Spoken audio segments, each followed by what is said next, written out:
Guys, കഴിഞ്ഞൊരു long വീഡിയോയിൽ ഞാൻ ഗിവ് അവേയുടെ കാര്യം പറഞ്ഞിട്ടുണ്ടായിരുന്നു. അപ്പോൾ അതിൽ ഞാൻ കുറച്ച് പ്രൊഡക്ട്സ് കാണിച്ചിട്ട് ഏതൊക്കെ ഗിവ് അവേയിൽ ഉൾപ്പെടുത്തണം എന്നുള്ളത് നിങ്ങളോട് സെലക്ട് ചെയ്തിട്ട് പറയാൻ പറഞ്ഞിട്ടുണ്ടായിരുന്നു. അന്ന് അതിന് പലരും പറഞ്ഞ കമൻറ്റ് എന്ന് വെച്ചാൽ വെക്കേഷൻ ആണല്ലോ വരുന്നത്, ഞാനത് എക്സാം ടൈമിൽ എന്താണ് പോസ്റ്റ് ചെയ്തിട്ടുണ്ടായിരുന്നത്. അപ്പോൾ ഇനി വെക്കേഷൻ ടൈം വന്നതുകൊണ്ട് ക്രാഫ്റ്റ് ഐറ്റംസ്, ജേർണലിംഗ് കിറ്റ് അങ്ങനെ എന്തെങ്കിലുമൊക്കെ ഇടുകയാണെങ്കിൽ എല്ലാവർക്കും നല്ല ഉപകാരമാവുമെന്നായിരുന്നു പലവരുടെ അഭിപ്രായം. അപ്പോൾ എനിക്കങ്ങനെ തോന്നി, അത് ശരിയാണെന്ന് തോന്നി. കാരണം ഞാൻ ഇറേസർ, ഷാർപ്പനർ അങ്ങനത്തെ കുറച്ച് ക്യൂട്ടായിട്ടുള്ള സംഭവങ്ങളാണ് അന്ന് ആഡ് ചെയ്തിട്ടുണ്ടായിരുന്നത്. അപ്പോൾ സ്കൂൾ ടൈമൊക്കെ ഉള്ള സമയത്താണെങ്കിലും നമുക്ക് എന്തെങ്കിലുമൊക്കെ എഴുതാനും, ഇപ്പോഴും നമുക്ക് എഴുതാനുണ്ട്, ജേർണലിംഗ് ഒക്കെ ചെയ്യാനുണ്ട്. എന്നാലും ഈ ഇറേസർ, ഷാർപ്പനർ, പെൻസിലുകളൊക്കെ കൂടുതൽ നമുക്ക് ആവശ്യം വരാൻ ജേർണലിംഗ് കിറ്റ്, ക്രാഫ്റ്റ് ഐറ്റംസ് അതൊക്കെയാണല്ലോ. അപ്പോൾ ഇന്നത്തെ വീഡിയോയുടെ ഉദ്ദേശം എന്താണെന്ന് വെച്ചാൽ നിങ്ങളുടെ കുറേ പേരുടെ അഭിപ്രായങ്ങൾ മാനിച്ചുകൊണ്ട് നമ്മളിന്ന് പുതിയ ഐറ്റംസ് കാണിക്കുകയാണ്. ഒന്നും വാങ്ങിച്ചിട്ടില്ല, ഞാനിപ്പോൾ കഴിഞ്ഞ പ്രാവശ്യം കാണിച്ചതൊക്കെ അന്നേ വാങ്ങിച്ചു വെച്ചിട്ട് നിങ്ങളെ കാണിക്കുകയായിരുന്നെങ്കിൽ അത് പിന്നെ ഈ അഭിപ്രായം പറഞ്ഞിട്ട് കാര്യമില്ലല്ലോ. പിന്നെ അത് തന്നെ നമുക്ക് ഗിവ് അവേക്ക് കൊടുക്കാൻ പറ്റുള്ളൂ.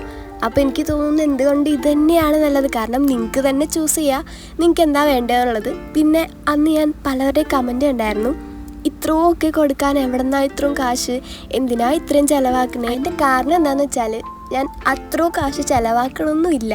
നമ്മുടെ മീഷോയിൽ നോക്കിയാൽ തന്നെ അറിയാം, നല്ല രീതിക്ക് ഓഫറുണ്ട്. ഈ ക്രാഫ്റ്റ് ഐറ്റംസൊക്കെ പ്രത്യേകിച്ച് നല്ല ഓഫേഴ്സ് ഉണ്ട്. അതുകൊണ്ടാണ് ഞാൻ ഇതൊക്കെ വാങ്ങിച്ചു കിട്ടണേ. അപ്പോൾ ഞാൻ മീഷോയിൽ കുറച്ച് സാധനങ്ങളൊക്കെ നോക്കിയിട്ട് ഒന്ന് സ്ക്രീൻഷോട്ട് എടുത്ത് വെച്ചിട്ടുണ്ട്. ഞാൻ ഈ വീഡിയോ ഇത് ലാസ്റ്റ് ആകുമ്പോൾ കാണിച്ചു തരാം. ആദ്യം ഞാൻ കുറച്ച് കാര്യങ്ങൾ പറയട്ടെ, എന്നിട്ട് നമുക്കത് കാണാം. അപ്പോൾ ഞാൻ സ്ക്രീൻഷോട്ട് എടുക്കാൻ വേണ്ടി പോയപ്പോൾ എൻ്റെ കണ്ണ് പോകുന്നത് ഫുൾ സ്റ്റിക്കേഴ്സിലോട്ടാണ്. എൻ്റെ കയ്യിൽ കുറേ സ്റ്റിക്കേഴ്സ് ഉണ്ട്, പക്ഷേ നിങ്ങൾക്ക് വാങ്ങിച്ചു തരാനാണെങ്കിലും എനിക്ക് വാങ്ങാനാണെങ്കിലും എനിക്ക് സ്റ്റിക്കേഴ്സിനോട് എന്തോ, സ്റ്റിക്കേഴ്സ് ഇങ്ങനെ കൂട്ടി വെക്കാൻ നല്ല അടിപൊളിയല്ലേ സ്റ്റിക്കേഴ്സ് കളക്ഷൻസ് എന്നൊക്കെ പറയുമ്പോൾ. അപ്പോൾ എൻ്റെ കണ്ണ് മൊത്തം സ്റ്റിക്കേഴ്സിലേക്കാണ് പോയത്. ഞാനപ്പോൾ കുറേ സ്റ്റിക്കേഴ്സ് ആഡ് ചെയ്തിട്ടുണ്ട്. അതിൽ ഏതൊക്കെ വേണം ഏതൊക്കെ വേണ്ട എന്നുള്ളതൊക്കെ നിങ്ങൾ പറയണം. അപ്പോൾ കഴിഞ്ഞ ഗിവ് അവേയിൽ ഞാൻ 5 പേരെയാണ് സെലക്ട് ചെയ്തിട്ടുണ്ടായിരുന്നത്. കഴിഞ്ഞ ഗിവ് അവേ എന്ന് പറഞ്ഞാൽ 1Kയുടെ ഗിവ് അവേ. അപ്പോൾ ഇപ്രാവശ്യം എത്ര പേരെ സെലക്ട് ചെയ്യണം എന്നുള്ളത് നിങ്ങൾ തന്നെ പറ. ഞാൻ നോക്കട്ടെ, 5 പേര് വേണോ 4 പേര് വേണോ അതൊക്കെ നമുക്ക് നോക്കാം. പിന്നെ റൂൾസ് എന്ന് പറഞ്ഞാൽ പ്രത്യേകിച്ചൊന്നുമില്ല, ജസ്റ്റ് വീഡിയോ ഒക്കെ ഫുള്ളായിട്ട് കാണാം. പിന്നെ എന്താ, കമൻറ്റ് ചെയ്യുക, ലൈക്ക് ചെയ്യുക, ഷെയർ ചെയ്യുക. പിന്നെ ഇൻസ്റ്റ ഉള്ളവർ മാത്രം ഇൻസ്റ്റ ഫോളോ ചെയ്യുക.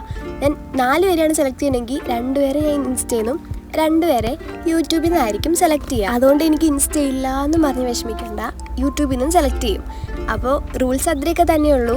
പിന്നെ ഇപ്പോഴും ഒരു ഹൈലൈറ്റർ പോലും കയ്യിലില്ലാത്ത ആൾക്കാരുണ്ടാവുമല്ലോ, ഇനി ക്രാഫ്റ്റ്സ് ഒക്കെ ചെയ്യാൻ ഇഷ്ടപ്പെടുന്ന കുറേ ആൾക്കാർ. പലവരുടെയും കമൻറ്റ്സ് ഞാൻ കണ്ടു, വീട്ടിൽ അത് വാങ്ങിച്ചു തരുന്നില്ല, വീട്ടിലിത് വാങ്ങിച്ചു തരുന്നില്ല, അപ്പോൾ അതുകൊണ്ട് ഗിവ് അവേ തരാം അങ്ങനെയൊക്കെ ചോദിച്ച് പലവരുടെയും കമൻറ്റ് ഞാൻ കണ്ടു. അപ്പോൾ അവർക്കൊക്കെ കുറച്ച് ഉപകാരമാവുമല്ലോ ഇതൊക്കെ ഞാൻ വാങ്ങിക്കുകയാണെങ്കിൽ. എനിക്ക് ആവശ്യമുള്ള സാധനങ്ങൾ ഇപ്പം എൻ്റെ കയ്യിലുണ്ട്. അപ്പോൾ പിന്നെ നിങ്ങൾക്കും കൂടി അതായി കഴിഞ്ഞാൽ നമുക്ക് ഒന്നിച്ച് ക്രാഫ്റ്റ് ചെയ്യാമല്ലോ. വെക്കേഷനൊക്കെ അല്ലേ, നമുക്ക് അടിപൊളിയാക്കാം. അപ്പോൾ എന്തായാലും ഞാൻ കൂടുതൽ പറഞ്ഞ് ബോറടിപ്പിക്കണമൊന്നും ഇല്ല, നമുക്ക് നേരെ വീഡിയോയിലേക്ക് പോവാം. ഓക്കെ, അപ്പോൾ ആദ്യം തന്നെ ഞാൻ പറഞ്ഞ പോലെ കുറച്ച് സ്റ്റിക്കേഴ്സാണ്. ഇത് സാധാ 20 ഷീറ്റ്സിൻ്റെ സ്റ്റിക്കേഴ്സ്. പിന്നെ ഞാൻ കഴിഞ്ഞ പ്രാവശ്യം ഈ സ്റ്റിക്കർ ബോക്സ് കൊടുത്തപ്പോൾ പലരും പറഞ്ഞു അടുത്ത ഗിവ് അവേയിലും അത് വേണമെന്ന്. അപ്പോൾ അതും ആഡ് ചെയ്തിട്ടുണ്ട്. പിന്നെ ഈ ഒരു സ്റ്റിക്കേഴ്സ്, പിന്നെ ഈ ഒരു പാൻഡയുടെ സ്റ്റിക്കേഴ്സ് ഉണ്ട്. ഇതെനിക്ക് നല്ല ഇഷ്ടപ്പെട്ടായിരുന്നു, അത് ഞാൻ വാങ്ങിച്ചിട്ടുണ്ട്. ഇത് ഒരു ജേർണലിംഗ് ഒക്കെ ചെയ്യാൻ പറ്റിയ ഒരു സാധാ സ്റ്റിക്കർ. ഇതൊക്കെ ജേർണലിങ്ങിനുള്ള തന്നെയാണ്. കാരണം ഞാൻ പറഞ്ഞില്ലേ, ഞാൻ മൊത്തവും സ്റ്റിക്കേഴ്സ് തന്നെയാണ് വെച്ചേക്കണേ. ഇതൊക്കെ നിങ്ങൾ കണ്ടിട്ടുണ്ടാവുമല്ലോ. അപ്പോൾ ഇതിൽ ഏതൊക്കെ വേണം എന്നുള്ളത് നിങ്ങൾ പറയാം. ഇതെനിക്ക് നല്ല ഇഷ്ടപ്പെട്ടു, സ്റ്റാമ്പ് പോലത്തെ 3D സ്റ്റിക്കേഴ്സാണത്. പിന്നെ ജേർണലിംഗ് കിറ്റ് ഞാൻ നോക്കിയായിരുന്നു. എല്ലാവർക്കും പർപ്പിൾ വേണമെന്ന് പറഞ്ഞുകൊണ്ട് ഞാൻ പർപ്പിൾ തന്നെയാണ് എടുത്തത്. ഇനി ബ്രൗൺ വേണമെങ്കിൽ അതെടുക്കാം. ഇത് ഇച്ചിരി വ്യത്യസ്തമായിട്ട് തോന്നിയോണ്ട് എടുത്തതാണ്.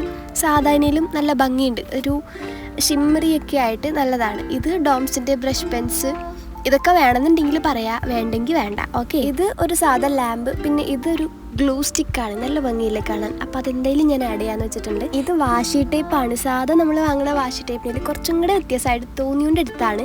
ഇത് സാധാ ഹൈലൈറ്റേഴ്സ്. പിന്നെ നമ്മുടെ സബ്സ്ക്രൈബേഴ്സിൽ BTS ഫാൻസ് ഉണ്ട്, ആർമീസ് ഉണ്ടെന്ന് തോന്നി, അതുകൊണ്ട് ഞാൻ അതും ആഡ് ചെയ്തിട്ടുണ്ട്. ഇത് വേറെ ഹൈലൈറ്റേഴ്സ്. അപ്പോൾ ഈ ഹൈലൈറ്റർ വേണോ മറ്റേ ഹൈലൈറ്റർ വേണോ എന്നുള്ളത് പറയാം. പിന്നെ ഇത്രയൊക്കെ ഉള്ളൂ സാധനങ്ങൾ ഞാൻ സെലക്ട് ചെയ്ത് വെച്ചിട്ടുള്ളത്. ഇനി നിങ്ങൾക്ക് വേറെ എന്തെങ്കിലും ആഡ് ചെയ്യണമെങ്കിലും ഇതിനെന്തെങ്കിലുമൊക്കെ എടുത്ത് മാറ്റണമെന്നുണ്ടെങ്കിലും അത് പറയാം. നിങ്ങളുടെ അഭിപ്രായങ്ങളൊക്കെ പറഞ്ഞാലാണ് എനിക്ക് അതനുസരിച്ച് ചെയ്യാൻ പറ്റുള്ളൂ. അപ്പോൾ എന്തായാലും അതൊക്കെ പറയാം. അപ്പോൾ അത്രയേ ഉള്ളൂ, ഈ വീഡിയോ ഞാൻ നിർത്താണ്. നിങ്ങൾക്ക് എന്തായാലും സെലക്ട് ചെയ്തതൊക്കെ ഇഷ്ടപ്പെട്ടെന്ന് വിചാരിക്കുന്നു. അപ്പോൾ ഓക്കെ ബൈ. അയ്യോ നിക്ക് പാർട്ടിസിപ്പേറ്റ് ചെയ്യണമെന്ന് പറയാൻ മറന്നു. അപ്പോൾ എല്ലാവരും പാർട്ടിസിപ്പേറ്റ് ചെയ്യുക. അപ്പോൾ ഓക്കെ ബൈ.